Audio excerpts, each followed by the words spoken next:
Aye. Aye. Voice for the. Yeah, voice vote. We're not. Oh, doing aye. it. Yeah. 5 yes. All right, item 3, old business, 3A, the 2019-20 fiscal year operating and capital budget.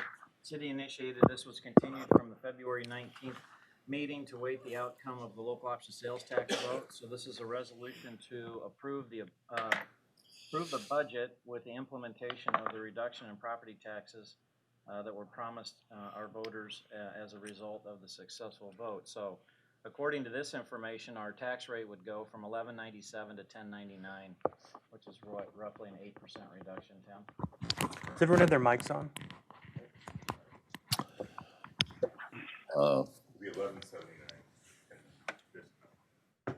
Okay, yeah, that's right, because we implemented the Dallas County one. I'll move approval. Second. All right, Tim, you want to share anything? Yes, thank you, Mayor and Council. Tim Stiles, Finance Director. While we're voting on this budget, and obviously it's covered in the pinky that we are going to 99. I also wanted to bring forward, at least in case there were questions as we move into next fiscal year with the collection of the Polk County local option sales tax. Since we've already published the budget before the election, we published at the higher rate and at a certain level of expenditures. And we can always come down, which is what we're doing because of the election, on the levy rate. However, as part of the local option sales tax, we're also planning to do some spending in next fiscal year in terms of hiring firefighters and police officers and possibly some other projects. So What do you mean possibly other projects? That's like the library is a given, right? I would say it's a given in terms of that's our plan. It is not a given in terms of it was not proposed to be funded with local option sales tax because we didn't have the revenues available at the time we prepared the budget. We didn't know if the Polk County was going to pass or not. But now we do, so we can. Yeah. Correct. But what was approved in the budget for the library was using general funds, and we would propose to use local option sales tax.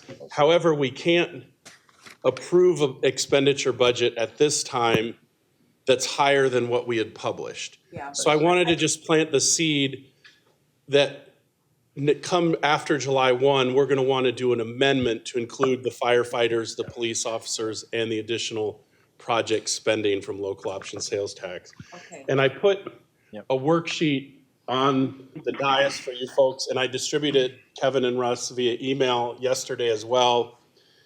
This is just what staff is looking at for a proposed budget going forward for the local option sales tax, the special revenue fund. Excuse me. It's a little early. So Chris Hamlet and I just prepared what we thought a roll forward of a budget would look like. We show the money coming in, and then we've committed to transfer out 50% to the general fund for property tax relief. So we show that Polk County and Dallas County money going out here. And then to hire the firefighters, and there's some promotions involved with that because they're going to need some supervisory staff. So there's some movement there. And then for the 7 police officers, these costs here represent the first year costs because we're not going to bring them all on right away in July. Then going forward into the next year, this is what the annual spend for those 5 and 7 positions will be. So we'll need to take that out of the lost fund each and every year to fund those positions. And then that leaves our project spending. And initially, when we approved the budget, this was all the money we had was for the boathouse project, the 1.1 million from Dallas County, essentially. With the Polk County, we were able to add some additional projects and then also build some fund balance in that sales tax special revenue fund, which we think as a staff, it should eventually have a balance kind of reflective of what the general fund has as a reserve. It maybe doesn't need to be as high, but until we have discussions about the spending, we just showed it going to fund balance because we weren't exactly sure what projects would need to come online. And then also remember that the revenue only comes incrementally month to month. We won't get this shot all at the beginning of the year, so by the end of the year, this is where we'll be. And then going forward into 2021, these proposed projects here, I'll slide this down. These are things that we'll want to talk about, these projects, what we want to do project-wise. We've got some time to think about that. This isn't until 2021. So I just wanted to show this in front of council so that you'd have kind of a feel of what that special revenue fund might look like going forward, because it is kind of new for us. So. Well, and I think, Tom, we ought to put this on Finance and Administration Council Committee right away to start talking through all the nuances for a recommendation. Let me ask you, on the transfers out for 1920, I know we're working on the amphitheater. Do we have enough money to complete the amphitheater without listing it here? Sally Ortiz could probably speak a little better to that. We've got some, I guess, soft commitments for some additional funding until we see those come through. And those are private sector. Right. They would be private funding. We've got a little bit in the bank already from Microsoft, and then we're looking at some additional donors. We should know in the next few weeks if that is a firm commitment from Yeah, for the because I think we've amphitheater. represented that we're doing the boathouse and the amphitheater this year to open, the spring of 20? Yeah, Okay. right. All right, well, I mean, I think this is a good start. I think it's good to put it on Finance and Administration and start talking through the nuances of it. It's a nice problem to have another $10,400,000 Right, and exactly. to reduce our property taxes, so this is a. this And is- like I said, I just wanted to get something in front of you Okay. folks, so we kind of had started that thought process going into next year. Tim, I appreciate you being in the weeds on this.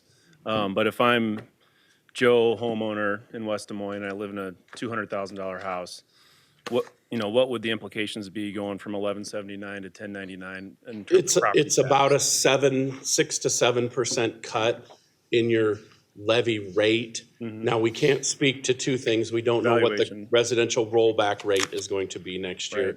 and we don't know what the other entities are going to be. Chris has it, of course. He always has We're it. the- I mean, So dollar. Go ahead, Chris. I'll let you. Chris Hamlet, Budget Analyst, Finance Department. It's going to be about a $15 decrease for every 50,000 evaluation for a home. So a $200,000 home is going to see about a $60 decrease in their city property tax. Okay, thank you. and what we're taking. And that's, Chris, that's with everything in it, right? You said that's with taking into consideration the valuation increases, the rollback, all that stuff. Yes, that includes the increase to the rollback for the current year. So that is bringing it from the 1179 last year to the 1099. Great. And again, I mean, this is all we can control. We can't control the assessor, we can't control the rollback, any of that. All we can control is our tax rate. Yes, and at this time, we do not know what the school districts are doing or the counties. Right. So, Well, I'm excited that we're giving our residents some money back. Just as an aside, I was in a chamber board meeting yesterday, and it sounds like West Des Moines will potentially be staying constant this year, which is good news. So Great. Any other, Someone was saying what? West Des Moines School District, the school district Oh, will stay okay, constant on their okay. levy. Sorry. Okay. I do have a question. These library projects, were these prioritized by the library staff, the carpet and all of that? I went out and talked to folks about this lost Correct. tax and really promoted the upgrades of the library. This That is was the my- recommendation of the library board, and also their friends have been very Okay. involved in design and Okay. planning. This is the extent of what they would like to do capital-wise Okay. in this remodel. There's phases, there's restrooms, there's the front teen room, there's new carpet, new paint, new furniture, all those Okay. things. It does not cover any incidental moving or relocation costs or those types of things. We haven't really fleshed out those details yet, but obviously those will need to get paid as well. Great. okay. Any other questions or comments on 3A? I'm excited that we're able to add the firefighters and police officers too. That's significant. Public safety is number one priority of a city, in my opinion, and I'm excited that we can do this. Well, and there was a lot of extra work done by groups. I know the firefighters union had signs out. I know the police department worked hard, the library people. Chamber did a lot. We basically had To the library worked very hard. we basically had the same number of no votes that we had last time, even though it passed, but there was almost 1,000 more yes votes. I think because of people felt comfortable on how we were gonna use the additional money, and they got out and encouraged people to vote, which they did. Yeah. Okay, please vote on. The only other thing that I would say, the only other thing I would add is that the revenue brought in, what we promised was at least a 50% reduction in property taxes, which would have been from 1179 or 1177, however you want to look at it, down to 1102. I want to thank Councilman Sandager for pushing to get another 3-cent reduction in the levy rate. Yeah. It may not sound like a lot, but it's more than we needed to do, and I think that's important to note as well. So, Yeah. Thanks, Russ. That was important for me to get a little lower. Okay, please vote on 3A. Aye. Aye. Aye. 5 yes. Okay, item 4, a new business 4A, Scotty's Pub 1 LLC, doing business as Scotty's Pub and Grill, 3781 EP True Parkway. Class LC liquor license extension for outdoor services, March 16th through and 17th for St. Patrick's Day. I need a motion to approve their liquor license application. Move. Second. All right, please vote. Aye. Aye. Aye. Okay, 5 item yes. 5A will receive and file the special meeting notice. We're happy to have Sue and Mark with us here today, Des Moines University. Welcome to West Des Moines. Yeah, Sue invited me to coffee Monday morning at 8, and I thought we were going to talk about regional water, and Dr. Franklin and Mark were there. And so it was a pleasant surprise to have them there, and obviously we're ecstatic that they've picked West Des Moines to build their new campus. And so they have passed out some additional information to you on Des Moines University, the impact to the community, some of their vision. And I know they had a meeting yesterday, Tom, with you and our staff to move things forward. So I don't know if you guys want to share anything else while you're here today. Yes. Please do, yeah. Two. Yeah, and we're okay with Des Moines University being in West Des Moines. I told them Des Moines Golf and Country Club's been in West Des Moines for its entire existence, so. Entire existence, not Mayor quite and the entire council existence. members, thank you very much. I have to tell you, on behalf of our president, we have received such a warm welcome to West Des Moines, and we are thrilled to be here. This started a long time before Monday morning, and you anticipate every possible reaction, and Mayor Gear could not have been more welcoming. In fact, he looked at President Franklin when he saw her and said, "Do you want to move your campus to West Des Moines?" And she said, "Well, yes, we do." So How'd you know? I said I asked That's what this everybody meeting's Des Moines about. if they want to come to West Des Moines. And Renee can keep a good secret, so. Yeah, I did Let want the to record address show. that. yeah, she was, trained by the. Councilwoman Hardman is on our board, and it was very important to her to recuse herself in the vote. It was a unanimous vote by our board to move here, but it's really the leadership that we noticed and that we saw from all of you, and the willingness to accommodate our growth and some of the additional things that we need. So I cannot say enough about your staff. When we met with the mayor, we said, if by chance some of the staff might be available tomorrow morning at 8, we would be free. And he had everyone here. So, and we're also meeting today. So I think Mark and I are on autopilot. We'll just be coming here every morning at 8. Good. Well, you're welcome. We'll find you an office and show you how to make coffee. Show you how to make coffee and the Put Mark free to work vending on the machine. budget. Great. I'd like one of those fobs to get in because thanks Yeah, to Councilman Sandager, I was able to get in. But Councilman Trevilian and Trimble, we look forward to working with you as well. And Likewise. if there is anything that you need from us, we will make ourselves available for meetings. We are headed west.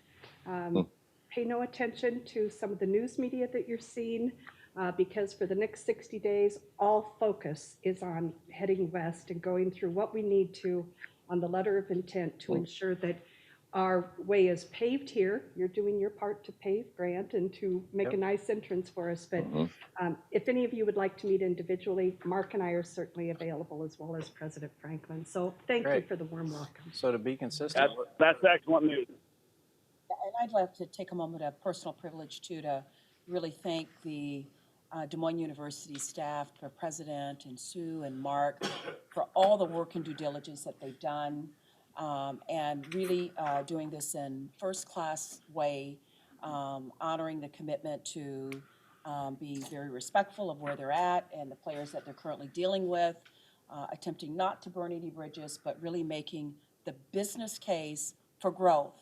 And I think we know that in any enterprise, you've got to grow and you've got to look strategically ahead for where you want to be. And so it's really a business case. It's nothing personal. It's nothing personal against the neighbors. It's really about how they position DMU for the next 100 years.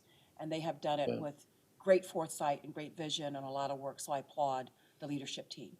This is the innovation corridor too, so I think between Microsoft and Des Moines Area Community College Tech Right. Center, you can't pick a better location. Right. And they have the 25th, I've told people, the 25th largest medical college in the United States to be able to build state-of-the-art facilities is a game changer for all of us.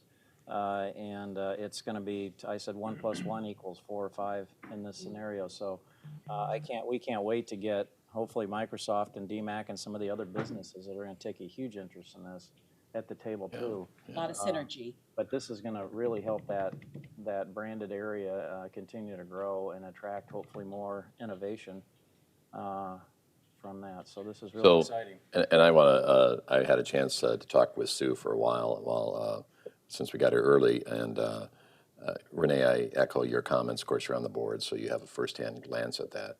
Look at that, not just a glance.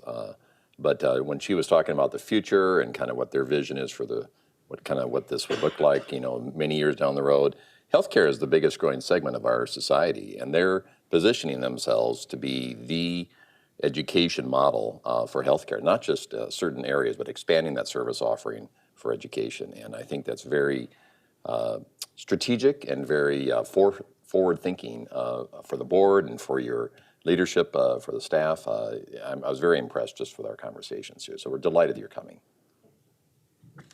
All right. Any other matters any council member wants to raise? Okay, we're adjourned.